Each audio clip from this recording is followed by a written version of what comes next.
अखी बेनूर थींदियां गया बदन बेकार थींदे गए अखी बेनूर थींदियां गया बदन बेकार थींदे गए पता कहनी जो दिल दे चैन किन ते गार थींदे गए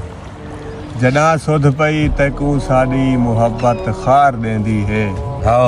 तॾे नौकर हयाती दे कनू बेजार थींदे गए और असां ये सोच आए हासे जो हुण इतबार नहीं करना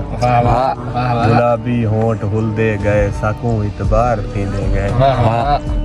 और